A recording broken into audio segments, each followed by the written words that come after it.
Part 1. The Upload. Raina Green didn't really believe in the whole ancestry thing. She clicked the GEN trace ad during a lunch break, more out of boredom than curiosity. Sleek interface, friendly copy, map your origins, find your people, own your story. She'd rolled her eyes, but a week later, a swab kit arrived anyway. Now, it was day 11, and Raina was lying on her couch with a bottle of kombucha and a browser tab blinking in the glow of her laptop. The results were in. She tapped the screen. No matches found. That's what it said. 3 blinking words in a chrome-lit box, like it was delivering takeout. No matches found. GenTrace's homepage swore this couldn't happen. 100% traceability. Uninterrupted lineage. Verified regional breakdowns. But apparently, she was the one girl in America whose bloodline the system couldn't barcode. For a second, she thought it was a glitch, until it sent her an encrypted file she couldn't open, and a warning that read, data conflict. Anomaly unresolved. What the hell does that even mean? Maney used to say she was born looking like a question. She'd brush Raina's curls and murmur, "You got them ghost colors," like somebody tried to paint you and ran out of ink halfway through. When Raina was little, she thought that meant she was special. By middle school, it just meant she didn't get invited to either side of anything.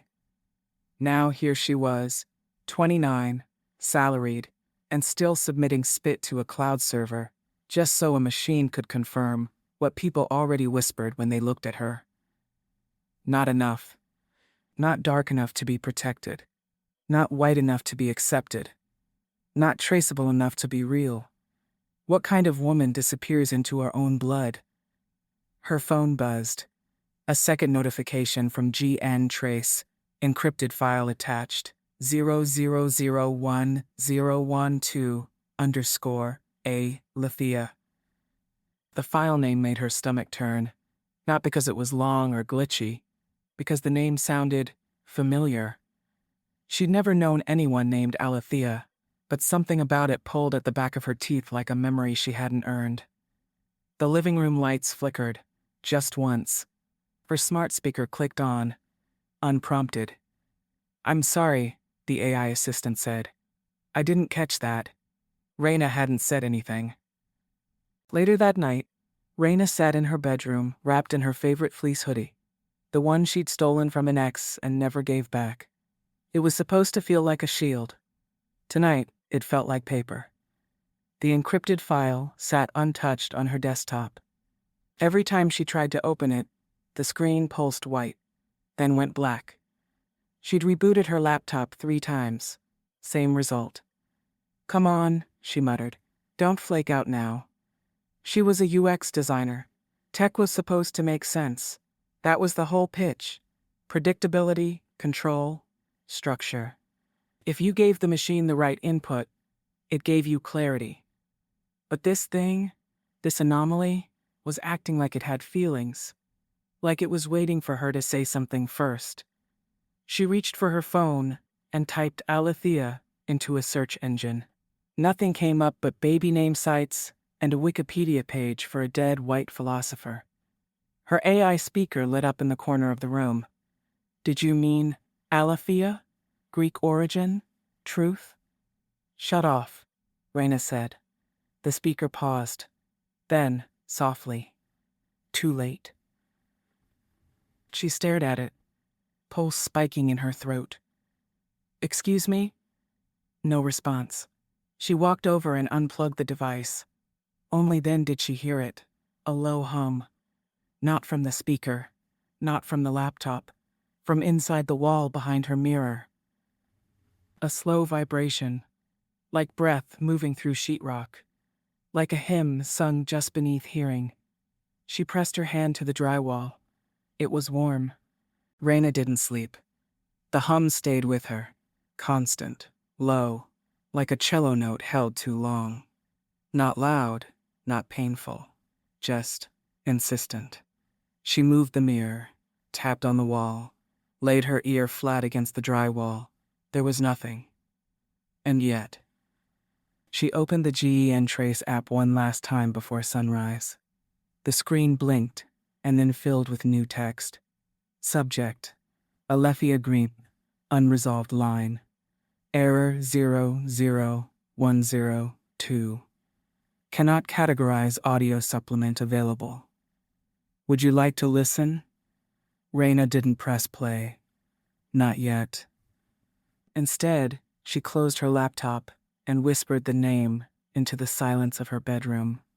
Alethea, Black, D. The hum stopped. For a moment, the whole house held its breath. Then the speaker lit up, still unplugged, and in a voice half hers and half not, it whispered, "Found you." Part 2. The hum. The hum came back the next night. No warning, no power surge. Just a low, bone-deep vibration threading through the house, like it had followed her home from a memory she didn't know she owned. Raina lay in bed, staring at the ceiling. The light from her smart bulb had dimmed to a soft gold, set to her usual sleep routine. But nothing about her body felt routine. Her pulse trailed the edges of the sound, like it was syncing to something older than heartbeat. She hadn't pressed play. The audio file GEN Trace attached. She still hadn't listened to it. But that didn't matter anymore. The hum was already inside. She got up and walked through the apartment.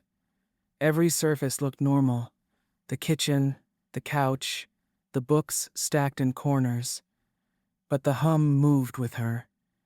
Not louder, just closer. Like a second skin, like another set of lungs breathing beneath her own. Raina paused in the hallway and looked at her reflection in the framed mirror. For a moment, she didn't recognize her face. Her skin seemed translucent. Not pale, not sick, but thin, like memory showing through. She could see veins near her temples that hadn't been there yesterday, faint blue branching patterns like, no, not veins, circuits. They pulsed once and faded. She closed her eyes. "Okay. Cool. Not creepy at all," she whispered. Back in her room, she powered up her laptop and opened the GN Trace portal again. The error page flickered. The file now had a subtitle she hadn't noticed before. Subject: Alethea Green lineage error. Colonial-era migration records corrupted. Audio supplement. 131 minutes, spoken artifact transcription. Unknown speaker, Low Country dialect compassed. She hovered the cursor over the file. Her speakers crackled, even before she clicked. And then a voice emerged. "You ain't lost, child. You just forgot where you got named." Raina froze. That wasn't text-to-speech.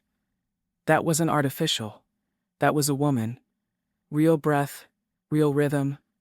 Gula-laced and low. The sound pressed into her chest, like a hand flattening over her sternum. And the hum, the constant low, vibrating hum, began to shape itself into something new. A song.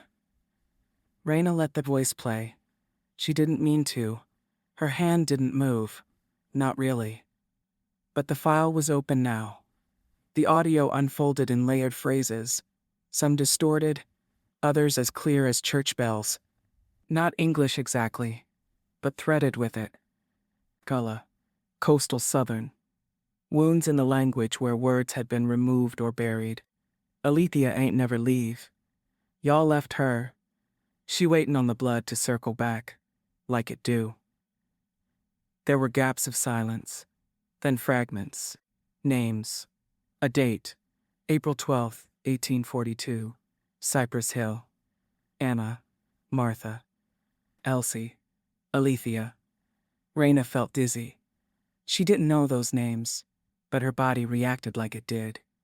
Her hand shook, her eyes welled, and beneath it all, the hum carried on.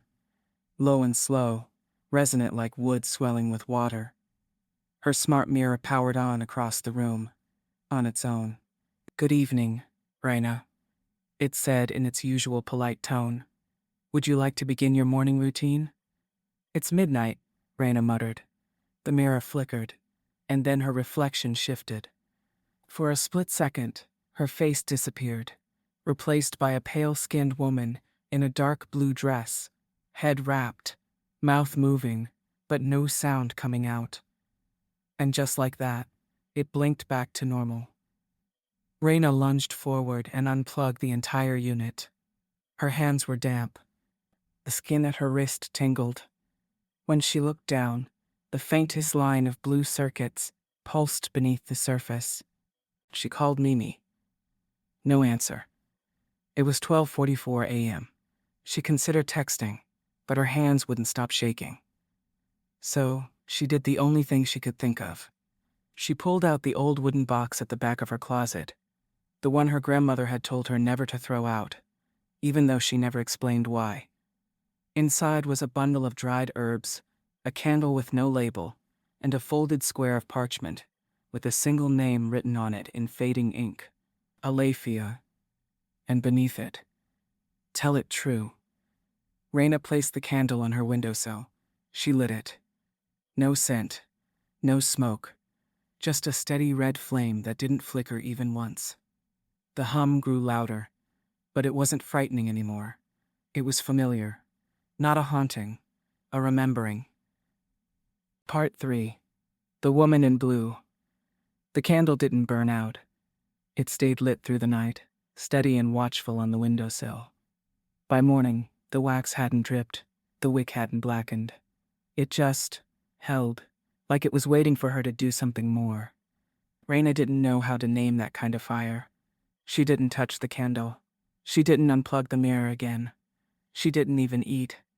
Instead, she sat cross-legged on the living room floor, replaying the GEN Trace audio file, listening to the voice again and again. "Alethea ain't never leave. Y'all left her." There was something layered beneath the words, like static, but not mechanical, like the sound of something brushing earth, or cloth being wrapped, or maybe breathing. That afternoon, Raina left her apartment for the first time in 2 days. She needed answers. Mamie had a woman she used to see. Never called her a root worker, never said conjure out loud, but everyone knew. Miss Geneva lived over in Decatur, tended roses, and had 2 dead husbands, both still buried in the backyard. Raina hadn't seen her since she was a child, but when she knocked on her door, Miss Geneva opened it before the 3rd knock. The old woman said. "You're late." Raina blinked. "I didn't call." "You didn't need to. Sit down. You smell like crossed wires." Inside, the air was thick with camphor and old cedar. The walls were covered with faded photographs and hand-drawn sigils. On the kitchen table sat a chipped bowl of ash, a radio with no cord, and a bundle of red thread. Miss Geneva motioned for her to sit. "You heard her, didn't you?" she asked, pouring tea. "The one in blue." Raina stiffened. "You know who she is?" Miss Geneva nodded. "I know what she was, and what she's still trying to be." She said Alephia. That name, it's been everywhere. "Because she ain't finished yet." Raina gripped her mug tighter. "What does that mean?" Miss Geneva leaned in. "Some women don't die, Raina. They just step sideways. Wait for the blood to loop back around so they can finish their story." Outside, a breeze rattled the roses against the window. "You got her echo in you," Geneva continued. "Not just in your blood, in your code now, too." Geneva nodded. "That GEN trace thing you did, it cracked a seal. Not theirs, hers. It pulled data the world tried to forget. Ancestors don't like being digitized. That ain't how memory works." Raina swallowed. "Why is she showing up now?" "'Cause you're the first in a long time that could hear her, and because the circle was broken."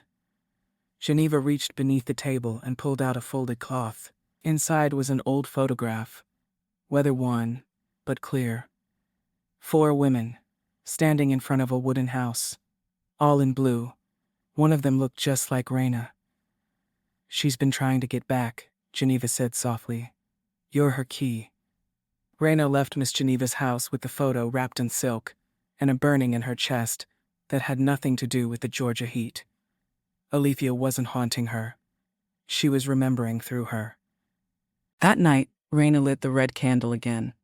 This time, she placed it in the hallway outside her bedroom, the same spot where the mirror had flickered, where the hum had first dickened the air. She sat beside it, cross-legged, with the photo in her lap. The candlelight licked the edges of the faces, warming them into motion. Not literally, but Raina could feel it. They were starting to speak. She closed her eyes and whispered the name again. Alethea. The hallway filled with silence, then soft vibration. The hum. It rose, layered in rhythm now, like footsteps on hardwood floors. At the end of the hallway stood the woman in blue. She was tall, not towering, but complete. She wore a dress the color of dusk, her arms bare and scarred. Her head wrap was firm, her feet dusted with red clay. Her mouth moved slowly, but Raina couldn't hear the words. She stood up, unsure if she was dreaming, unsure if it mattered. "Why me?" she asked. Alethea blinked. Then she pointed to Raina's wrist, where the faint circuit veins glowed. And she whispered, not aloud, but inside Raina's own mouth. Whispered, not aloud, but inside Raina's own mouth. "Because you survived the upload." Raina didn't understand, but she felt something break open in her chest, a door that had always been there, sealed shut with other people's expectations, algorithms, bloodlines, and error codes. Her vision blurred. Behind Alethea, more figures began to take shape. Women, all in blue, all holding mirrors. They weren't ghosts. They weren't spirits. They were data that had refused deletion, history that refused erasure. And they had found her. Raina reached out, and the hallway flickered. The candle blew itself out. But the light remained. Not electric, not ancestral, both. Part 4. The Unrooting. The next morning, the candle was gone. Not melted, not snuffed. Gone. Raina searched the apartment, top to bottom. Under furniture, inside drawers, even the garbage. Nothing. No trace of wax. No scorch on the sill. Just a circle of soft soot left behind. When she touched it, her fingers buzzed. Not from heat, from memory. The hum had changed. It wasn't constant now. It pulsed. It called. Sometimes when she passed the hallway. Sometimes when she opened her laptop. Once, when she looked in the mirror, and her reflection didn't blink when she did. Jen Trace had locked her out of the portal. She called the helpline, and a bright-voiced agent read from a script. "We're sorry, but your data access has been temporarily restricted due to irregularities in lineage mapping. Your sample may contain unresolved historical markers that fall outside algorithmic interpretation." "What the hell does that mean?" Raina interrupted. The voice didn't falter. "It means we cannot assign your ancestry to a geographic profile. So you just block me? Your results have been escalated to a specialist. You'll be notified if further action is required." Click. Raina unplugged everything in her apartment. No more smart mirrors, no more voice assistants, no more algorithmic anything. She needed to find real answers. She remembered something Miss Geneva said. The circle was broken. That wasn't just spiritual. It was literal. Raina spent the next 2 days at the Fulton County Archives, combing through maps and land deeds. Cypress Hill had once been a freedmen's settlement, buried beneath highways now. A place where women like Alethea lived, raised families, and, as one faded church ledger noted, practiced healing in the old way. But the development plan in 1967 bulldozed what remained. The paperwork called it a reclamation. Geneva called it a severing. On the 3rd day, Raina returned to Miss Geneva's house, The old woman was waiting with the door open. "You know where the root was cut?" Geneva said, not even asking. Raina nodded. "Then you know what you gotta do next." "I'm not a root worker." "No," Geneva said. "You're a bridge." She handed Raina a cloth satchel. Inside was a bundle of blue thread, a thumb drive, and a tightly rolled map. "This?" Geneva said, tapping Raina's wrist where the circuits flickered under the skin. "This ain't a curse. It's a conduit." Raina whispered, "How do I close a circle?" Geneva didn't smile, just said, "You don't. You replant it." That night, Raina returned to the cracked edge of the freeway where the coordinates led. She found the old boundary markers, concrete slats under ivy. She set the candle in the center. Not the red one. A new one. Blue. She opened her laptop and played the audio file. This time, the woman's voice didn't echo. It answered. Behind her, a wind rose. Beneath her, the earth vibrated. The hum climbed from her feet to her ribs, low, pulsing, alive. And then she saw them. Figures, all in blue, circling the candle. One by one, the upload was complete. But the memory was just beginning. Part 5. The reweaving. Raina didn't tell anyone what she saw. Not Mimi, not her therapist, not even Ms. Geneva, who probably already knew. Some things weren't meant for proof. They were meant for practice. That's what the woman in blue had shown her. Not a haunting, but a repattering. The circuit and the root. One didn't erase the other. They braided. Still, Raina kept the candle suit and the circuit mapping thumb drive in the same silk pouch, tucked now under her pillow. And every night, she listened to the hum, not as a warning, but as a language. She went back to work after a week. The UI team welcomed her with boxed donuts and a backlog of software bugs. The world hadn't ended. The platforms hadn't paused. But something in her had. She no longer viewed code the same way. Variables weren't just logic gates. They were legacies. Empty fields didn't mean absence. They meant someone was hiding, or buried, or waiting to be named again. One afternoon, while testing a beta interface for a digital memorial garden, she added an undocumented function to the back end, a live thread seeded with unsearchable ancestor tags. And visible to users, but not to those who knew. She called it /Althea. Back at home, Raina started placing mirrors on her walls again, but with copper wiring laced behind them. Not plugged into the grid, just grounded with herbs and charred cedar. Circuit meets circle. The integration wasn't pretty. It wasn't meant to be. Her apartment smelled like solder and sage. She learned to live with it. Miss Geneva called it a woven perimeter. "You ain't trying to keep things out," she said one day. "You learning how to let the right things in." The day the power went out again, Raina didn't panic. It was 2:11 a.m. She sat at the center of her home, all mirrors angled inward. Red and blue candles lit. Jen Trace had deleted her account, called it an internal audit. She didn't care. Alethea was no longer in the system. She was in the wiring, in the air, in Raina's hands. The lights stayed off, but the mirrors glowed. The hum returned.